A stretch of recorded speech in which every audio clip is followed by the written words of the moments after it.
Assalamualaikum warahmatullahi wabarakatuh.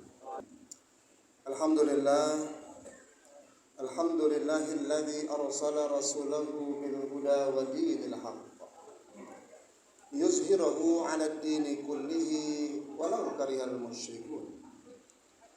Asyhadu an la ilaha illallah wahdahu la syarika lah wa asyhadu anna Muhammadan 'abduhu wa rasuluhu la nabiyya ba'da. Allahumma fasalli wa sallim wa barik ala sayyidina Muhammadin ibni Abdillah wa ala alihi wa sahbihi wa mawala. Amma ba'du fa ya ibadallah usikum wa nafsi bitaqwallah wa ta'atihi la'allakum turhamun. قال الله تعالى أعوذ بالله السميع العليم من الشيطان الرجيم بسم الله الرحمن الرحيم شهر رمضان الذي أنزل فيه القرآن هدى للناس وبينات من الهدى والفرقان وقال النبي صلى الله عليه وسلم قد جاءكم شهر المبارك فيه أبواب الجنة وتغلق فيه الجحيم وتغل الشياطين أو كما قال رسول الله صلى الله عليه وسلم.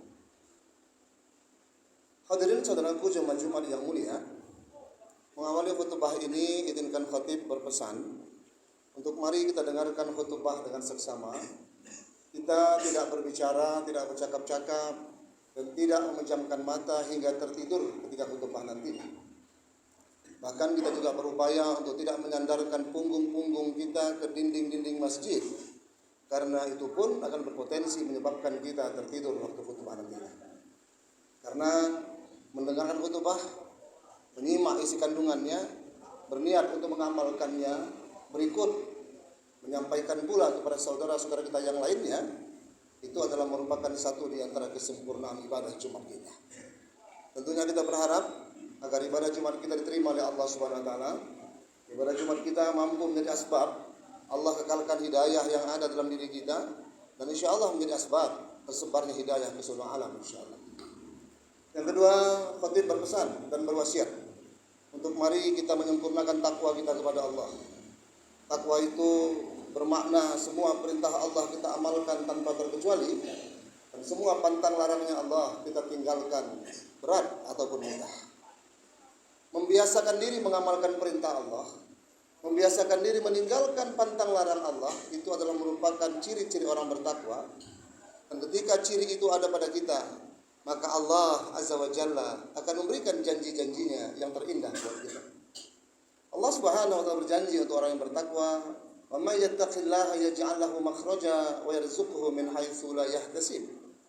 Kalau kita itu ada nilai-nilai ketakwaan dalam diri kita, maka Allah akan berikan solusi atas segala macam persoalan kehidupan kita.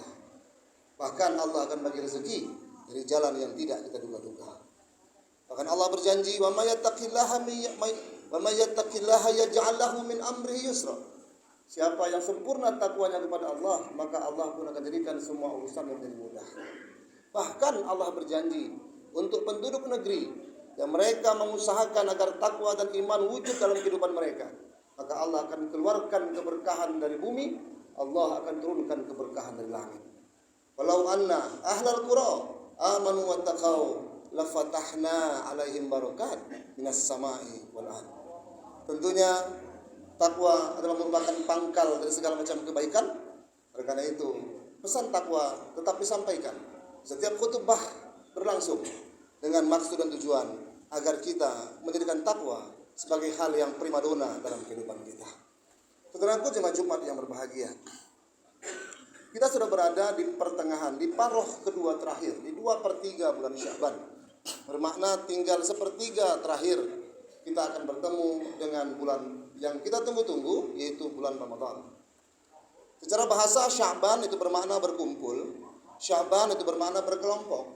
Dan secara historis masyarakat pra-Islam di bulan Sya'ban, mereka dibentuk untuk berkelompok-kelompok mencari air untuk persiapan bekal ketika bulan Ramadan tiba. Ramadan terambil dari kata Ramadan yang bermakna panas, terik, dan membakar. Dan kondisi geografis bangsa Arab pra-Islam di bulan Ramadan itu memang cuacanya ekstrim panas dan mencekam. Sehingga kebiasaan masyarakat ketika itu di bulan Ramadan mereka kehabisan air. Oase-oase mereka, sumur-sumur mereka kering.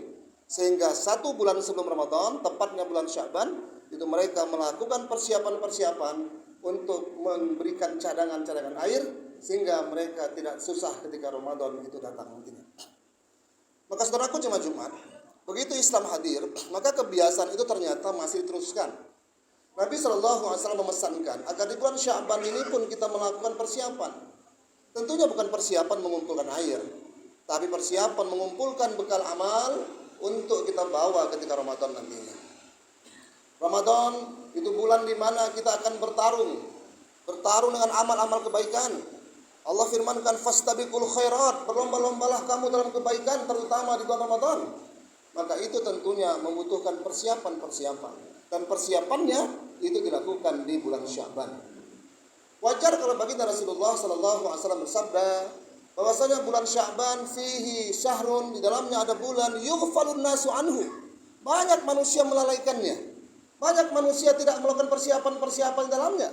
Sehingga ketika Ramadan nanti bertemu dengannya, dia gugup dan gagap untuk melakukan aktivitas-aktivitas amal secara sempurna.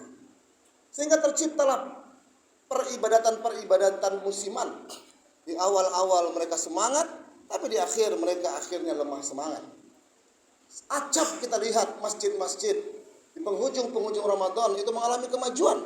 Safnya mengalami kemajuan. Bukan maju secara kuantitas dan kualitas, tapi maju secara saf. Sehingga tinggal satu saf, bahkan tinggal beberapa orang saja. Tentunya ini bukanlah sebuah fenomena yang perlu kita benarkan, tapi paling tidak ini perlu kita cermati sehingga tak terjadi di tahun ini nantinya insya Allah. Saudaraku jemaah Jumat yang berbahagia, oleh karena itu persiapan-persiapan Ramadan yang perlu kita lakukan antara lain, sebagaimana Nabi SAW pesankan pada kita, pertama perbanyaklah melakukan puasa sunat. Dan alhamdulillah kita sudah melakukannya. Perbanyaklah melakukan sholat-sholat sunat, terutama tahajud. Karena apa? Karena itu juga akan kita teruskan ketika Ramadan. Paling tidak tarawih. Tarawih dan puasa adalah merupakan satu paket. Bunyi hadisnya soma dan koma. Ternyata dalam satu redaksional hadis Nabi SAW, Nabi menyandingkan antara soma yang bermakna puasa dan koma yang bermakna tarawih. Man soma Ramadana imanan wa ihtisaban ghufira lahu ma taqaddam min dzambihi. Siapa yang soma puasa Ramadan dengan penuh keimanan dan mengharap pahala dari Allah, maka Allah akan hapuskan dosanya yang telah lalu. Maka kedua Nabi bersabda lanjutan hadis tadi, man qama Ramadan. Siapa yang tarawih dengan penuh keimanan dan penuh ihtisab, mengharap pahala dari Allah, redaksionalnya juga sama, taqaddama min dzambi. Allah pun akan hapuskan dosa-dosanya yang telah lalu. Bermakna antara puasa dan tarawih itu satu kesatuan yang utuh. Sehingga alangkah tidak tepat kalau orang masih beranggapan bahwa tarawih itu kan amal sunat, ditinggalkan gak apa-apa. Itu dulu. Karena definisi sunat itu adalah berpahala dikerjakan, ditinggalkan kita rugi. Karena itu perlu pelatihan-pelatihan yang mendalam dengan cara melakukan persiapan-persiapan dengan memperbanyak amal sunat agar ketika Ramadan nanti tarawih dapat kita lakukan dengan sempurna. Saudaraku jemaah Jumat yang berbahagia, baginda Nabi SAW suatu ketika menaiki khutbah, ketika menaiki mimbar untuk berkhutbah, Nabi menapakinya dengan 3 tapakan. Itulah kenapa sunnah mimbar itu memang terdiri dari 3 tangga. Meskipun sekarang sudah mengalami perubahan-perubahan, tapi memang itu merupakan salah satu sunnah Nabi SAW. Di tangga pertama Nabi berdiri dan mengucapkan amin. Tangga kedua Nabi berlanjut dengan mengucapkan amin. Di tangga ketiga Nabi berdiri dengan mengucapkan amin. Baru kemudian Nabi melakukan khutbahnya. Selesai khutbah, sahabat bertanya, Rasul, apa makna kau katakan amin di tiap-tiap anak tangga ketika sebelum memasuki berkhutbah tadi? Maka Nabi mengatakan, wahai saudaraku, wahai sahabatku, ketika anak tangga pertama malaikat Jibril datang kepadaku berkata, celakalah manusia yang apabila Ramadan tiba dia tidak mendapat kemaafan dari para saudaranya.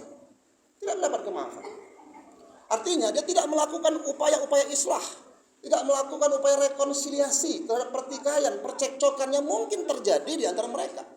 Karena memang kehidupan manusiawi itu acap dan lumrah terjadi pergesekan, acap dan wajar terjadi perselisihan.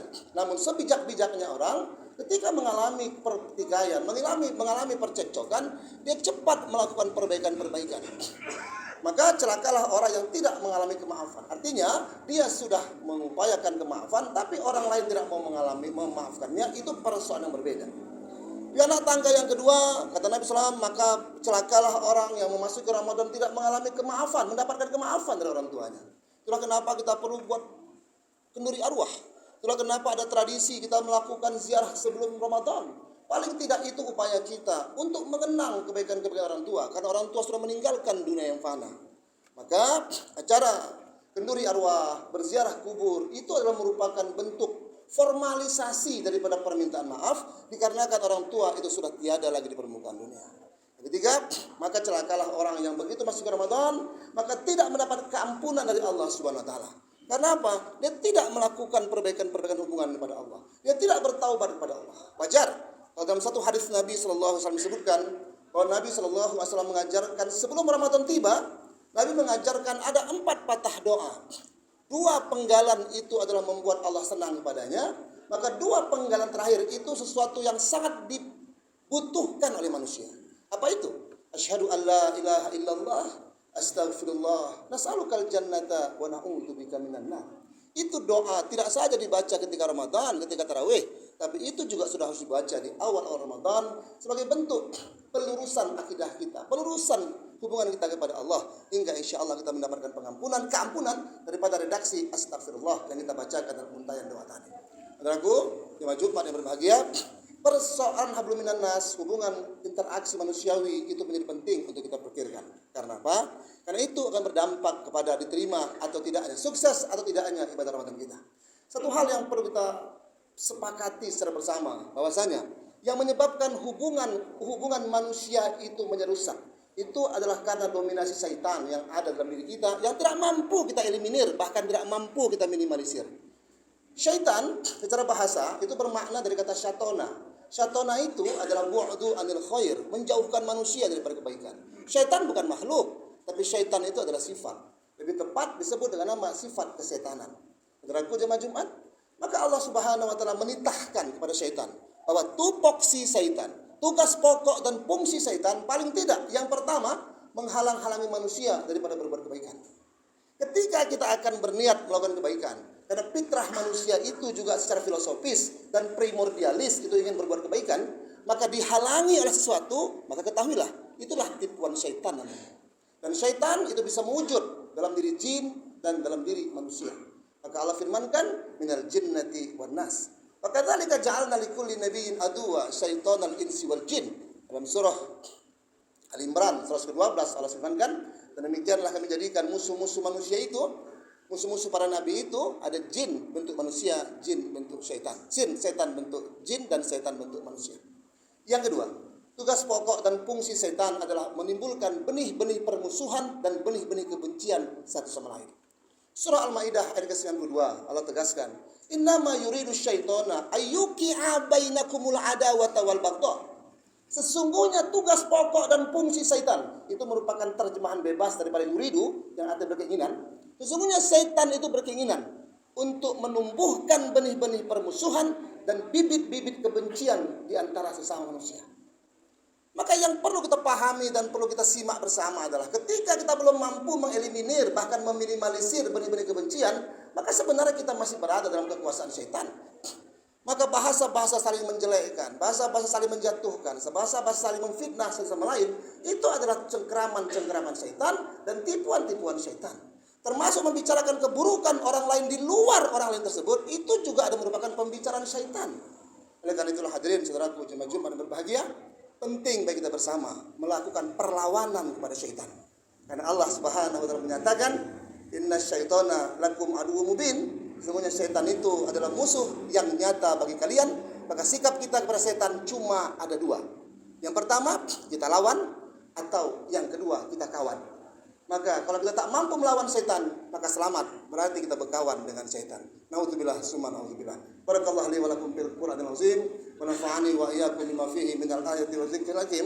Taqabbal minni wa minkum tilawatahu innahu huwas samiul alim. Aqulu qouli hadza fastaghfiruhu innahu huwal ghafurur rahim. Fa'tabiru ya ulil absar la'allakum tuflihun.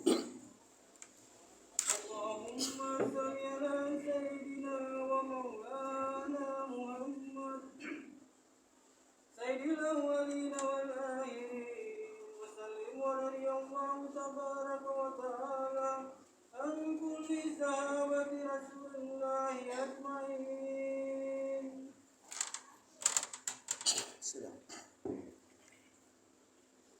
Alhamdulillahilladzi an'amana bi ni'matil iman wal islam wa taufiq wal hidayah. Asyhadu an la ilaha illallah wahdahu la syarikalah wa asyhadu anna Muhammadan abduhu wa rasuluh la nabiyya ba'dah. Allahumma fashalli wa sallim wa barik ala sayyidina Muhammad ibni Abdillah wa ala alihi wa sahbihi wa mawala. Amma ba'du fa ya ibadallah ittaqullaha haqqa tuqatih wa la tamutunna illa wa antum muslimun. Allahumma ighfir lil mu'minina wal mu'minat wal muslimina wal muslimat al ahya'i minhum wal amwat. Innaka sami'un qaribun mujibud da'wat ya qadiyal hajat. Allahumma sallimni ila Ramadan wa sallim li Ramadan wa tasallamhu minni mutaqabbala. Allahumma barik lana fi syahri Sya'ban wa ballighna syahri Ramadan. Allahumma inna nas'aluka ridhaka wal jannah wa na'udzubika min sakhatika wan nar. Rabbana atina fid dunya hasanah wa fil akhirati hasanah wa qina adzabannar. Alhamdulillahi rabbil alamin. Ibadallah, innallaha ya'muru bil adli wal ihsan wa ita'i dzil qurba wa yanha 'anil fahsya'i wal munkari wal baghi. Ya'zukum la'allakum tadhakkarun. Wadhkurullahal 'azim yadhkurkum fad'uuhu yastajib lakum wa la dzikrullahi akbar. Aqimissalah.